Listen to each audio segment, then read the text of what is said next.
ایسا دروازہ کھولا ہے کہ اب اس بے غیرتی کو بڑی شرم اور حیا کے ساتھ تقدس کے پردے میں کیا جاتا ہے۔ 28 فروری 1993 روزنامہ خبریں کی یہ خبر سنیے، 2 دل ہمیشہ کے لیے اکٹھے ہو گئے اور خامد ڈنڈے بجاتا رہ گیا۔ مجسٹریٹ سعید اختر انصاری کی عدالت میں گزشتہ روز شین نام کا اس کا تخصص ہے، وہ کہتا ہے، نام پورا نہیں بیان کیا، شین کے نام سے بیان کیا کہ شین نے آ کر کہا میری شادی کچھ عرصے پہلے اسلام نامی آدمی سے ہوئی تھی، اولاد نہ ہونے کی وجہ سے میری ساس نے اپنے بیٹے کو مجبور کر کے طلاق دلوا دی، تو اس نے اپنے دوست سے، نعیم نامی دوست سے میرا نکاح کر دیا کہ 1 رات کے بعد طلاق دے دے، پھر میں دوبارہ یعنی اسلام دوبارہ اس سے شادی کر لے گا، مگر میں اور نعیم اب ہمیشہ اکٹھا رہنا چاہتے ہیں، ہم علیحدگی نہیں چاہتے۔ 1 رات کے لیے چھوڑ کر گیا اور وہ ہمیشہ کے لیے اکٹھے ہو گئے۔ اللہ کے لیے سوچئے، کیا یہ بدکاری کا کام، یہ حرام کاری کیا اسلام کی سفید چادر پر بدنما داغ نہیں ہے؟ تم سمجھتے ہو 1 رات کے بعد یہ پاک ہو کر مل جائے گی؟ یہ تو ایسے ہی ہے، کوئی اپنا کپڑا دھوبی کو دے کہ دھوبی صاحب یہ کپڑا میلا ہو گیا ہے، اس کو پاک صاف کر کو دے دو، اور وہ پاک صاف کرنے کی بجائے اس کپڑے کو پیشاب میں بھگو کے اچھی طرح لپیٹ کے اس کے حوالے کر دے، یہ پاک ہو گیا؟ تو سمجھتا ہے 1 رات اس سانڈ کے پاس، کرائے کے بکرے کے پاس رہ کر تیری بیوی پاک ہو جائے گی؟ یہ تو اور زیادہ بے غیرت بن کر آئی ہے، یہ تو اور زیادہ ناپاک ہو چکی ہے، تو نے اس کو زنا کا راستہ دکھا دیا ہے۔ ایک اور استاد، مدرسے کا استاد حافظ ادریس، 8 بچوں کا باپ، اپنی بیوی کلثوم کو طلاق دے دیتا ہے۔ روزنامہ پاکستان 24 ستمبر 1984۔ پھر پریشان ہوتا ہے کہ اب کروں کیا، کہاں سے بندہ ڈھونڈوں؟ اپنا ہی ایک شاگرد درویش جو مدرسوں میں پڑھتے ہیں، انور اس کا نام ہے، اس کے ساتھ نکاح کر دیتا ہے۔ اب وہ درویش سمجھتا ہے کہ میری شادی کس نے کرنی، غریب آدمی ہوں، درویش ہوں، مدرسے کی روٹیاں کھا کر پڑھ رہا ہوں، یہ تو بس اب قابو آ گئی تو آ گئی، خلاص۔ اب صبح ہوتی ہے، استاد جی پوچھتے ہیں میری بیوی کو طلاق دے دے، وہ کہتا میں نہیں دیتا، اور اس پر لڑائی جھگڑا ہوا۔ اسی اخبار کی خبر ہے، بالآخر حافظ ادریس نے اپنے اس شاگرد کو قتل کروا ڈالا اس لڑائی میں کہ یہ میری بیوی کو چھوڑتا کیوں نہیں ہے۔ یہ بدکاری کے، یہ بے حیائی کے، یہ فساد کے دروازے کب کھلتے ہیں؟ جب یہ فتویٰ دیا جائے کہ حلال کرنا باعث اجر ہے، باعث ثواب ہے، اور لعنت کی بجائے یہاں مراد رحمت ہے۔ مصر کے ایک بہت بڑے تاجر نے اپنی بیوی کو 3 طلاقیں دے دی۔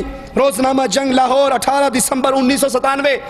اب ڈھونڈتا پھرتا ہے حلالہ کس سے کرواؤں؟ اپنی ہی کمپنی کے، اپنی ہی فیکٹری کے ایک چھوٹے سے ملازم سے اس نے نکاح کر دیا۔ صبح ہوئی تو وہی معاملہ، اس نے طلاق دینے سے انکار کر دیا۔ یہ زنا ہے، یہ بدکاری ہے، 1 رات کا نکاح فساد ہے۔ مشروط نکاح سے کبھی عورت پاک نہیں ہوا کرتی، حلال نہیں ہوا کرتی۔ نکاح شرعی اور نکاح حلالہ میں فرق کیا ہے؟ نکاح کرنا انبیاء کی سنت ہے۔ رسول اللہ صلی اللہ علیہ وسلم نے فرمایا 4 چیزیں جملہ انبیاء کی سنت ہے: حیا کرنا، عطر لگانا، مسواک کرنا، نکاح کرنا۔ آپ نے فرمایا النکاح من سنتی فمن رغب عن سنتی فلیس منی، نکاح کرنا یہ میری سنت ہے، جس نے میری سنت سے منہ موڑا اس نے مجھے چھوڑ دیا، وہ میرے میں سے نہیں۔ رسول اللہ صلی اللہ علیہ وسلم نے فرمایا نکاح کرنے سے انسان کا آدھا ایمان محفوظ ہو جاتا ہے، کیونکہ نکاح کے 2 بڑے ذرائع ہیں، ایک زبان اور ایک شرمگاہ۔ شرمگاہ اس کی محفوظ ہو گئی۔ یہ نکاح شرعی ہے جس میں خوشی ہے، جس میں مبارکباد ہے، جس میں ولیمہ ہے، اور یہ نکاح جو یہاں پر کیا جاتا ہے حلالے کے نام پہ، یہ صرف بے غیرتی ہے، اور یہ اتنی بڑی بے غیرتی کا دروازہ کھلتا ہے کہ عورت کو کسی اور مرد کے ساتھ 1 رات کے لیے پیش کیا جاتا ہے۔ کیا خیال ہے یہ چھپ چھپا کر اس حلالی خامد سے دوبارہ رابطہ نہیں کرے گی؟ یہ زنا کے راستے پہ نہیں چلے گی؟ ایک غیرت مند کو تم جب اس کے منہ پہ حرام کاری کا سٹیکر لگا دیتے ہو، پھر اس کی عزت کو کون بچانے والا ہو سکتا ہے؟ اس لیے اللہ سے ڈرو، اس حرام کام کو، اس برے کام کو، اس خلاف شریعت کام کو نہ رحمت کا لقب دو، نہ اس کو حلالی کا لقب دو، بلکہ رسول اللہ صلی اللہ علیہ وسلم کی حدیث کو اپنے سامنے رکھو۔ اللہ کے نبی نے فرمایا لعنت ہے اس پر جو حلالہ کرے، اور لعنت ہے اس پر جس کے لیے حلالہ کروایا جائے۔ جب انسان اگر غلطی سے کبھی 3 طلاق اپنی بیوی کو دے دے تو عدت کے اندر اندر اندر اس کو حق ہے کہ وہ رجوع کر لے، وہ عدت کے اندر رجوع نہیں کر سکا، عدت گزر گئی ہے تو اس کے بعد وہ نکاح کر لے۔ ایک مجلس کی 3 طلاقیں ایک شمار ہوتی ہے، اور پھر اس کی بنیاد پر جو یہ حرامے کی صورت نکالی گئی ہے، یہ تمام چیزیں اللہ کے رسول صلی اللہ علیہ وسلم کی شریعت کی مخالفت ہے، آپ کی شریعت کا مذاق ہے۔ اللہ سے دعا ہے اللہ ہمارے گناہوں کو معاف فرما دے، اللہ ہماری خطاؤں کو معاف فرما دے، اللہ ہماری سیاہ کاریوں کو معاف فرما دے، اللہ ہمیں دین کو ویسے سمجھنے کی توفیق عطا فرمائے جیسے رسول اللہ صلی اللہ علیہ وسلم سے آپ کے اصحاب کرام نے سمجھا، جیسے انہوں نے عمل کیا۔ ہمیں زندہ رکھے، ایمان پہ رکھے، موت دے اس حال میں دے اللہ ہم سے راضی ہو، ہم اپنے اللہ سے راضی ہوں۔ اقول قولی ھذا واستغفر اللہ لی ولکم ولسائر المسلمین فاستغفروہ انہ هو الغفور الرحیم۔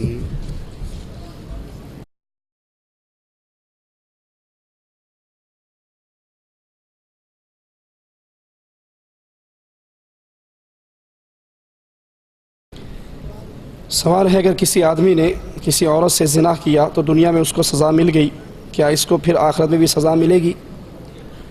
اگر کسی زانی پر زنا کے بعد وہ انسان توبہ کر لے اور توبہ کے ساتھ ساتھ اس پر اسلامی شریعت میں حد قائم کر دی جائے، جو اسلام کی سزا مقرر ہے اللہ عز و جل کی طرف سے، اس کو لاگو کر دیا جائے تو اللہ سے امید ہے انشاءاللہ وہ اس گناہ سے پاک اور صاف ہو جائے گا، جس کی دلیل رسول اللہ صلی اللہ علیہ وسلم کی حدیث میں ہمیں ملتی ہے کہ ایک عورت نے بدکاری کی، اس نے آ کر اقرار کیا، آپ نے کہا بچہ پیدا ہو جائے پھر آنا، وہ پھر آئی، آپ نے پھر کہا بچہ چھوٹا ہے، جب بڑا ہو جائے کھانے پینے کے قابل ہو جائے پھر آنا، وہ پھر آئی، اس کی توبہ خالص تھی، آپ نے اس کو بچے سے الگ کر کے اس کو سزا اس پہ لاگو کر دی، تو رسول اللہ صلی اللہ علیہ وسلم کے صحابہ نے جب اس کو رجم کیا، پتھر مارا، ایک صحابی کے کپڑوں پر خون گرا، تو انہوں نے کہا کہ یہ کتنی بری عورت تھی، اس کا گندا خون میرے کپڑوں پہ گرا۔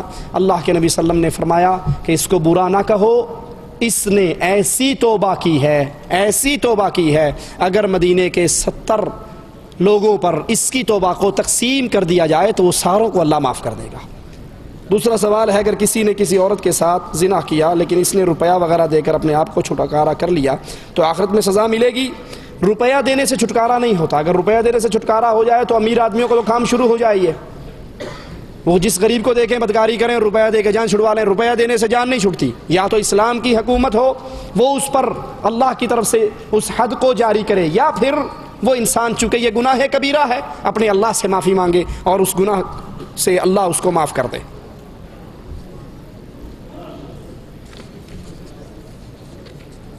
کیا حج کرنے کی اجازت ماں باپ سے لینے کی ضرورت ہے؟ نہیں، آپ کے پاس پیسہ ہے، مال ہے، آپ طاقت رکھتے ہیں حج کی تو آپ حج کریں، یہ فرض آپ پر ہے، جیسے آپ پر نماز فرض ہے ویسے حج فرض ہے، تو نماز پڑھنے کے لیے ماں باپ سے چھٹی لیں گے کہ ابو جی نماز پڑھ لوں، یہ بھی فرض ہے وہ بھی فرض ہے۔ ہاں، جہاد ایک ایسا عمل ہے جس کے لیے جانے کے لیے رسول اللہ صلی اللہ علیہ وسلم سے نے فرمایا اپنے ماں باپ سے اجازت لینا ضروری ہے۔ حج ارکان میں سے ہے، جیسے نماز ہے ویسے حج ہے، جب اس کی طاقت ہو، شرائط اس کی پوری ہو جائیں تو آپ پہ حج کرنا ضروری ہو جاتا ہے۔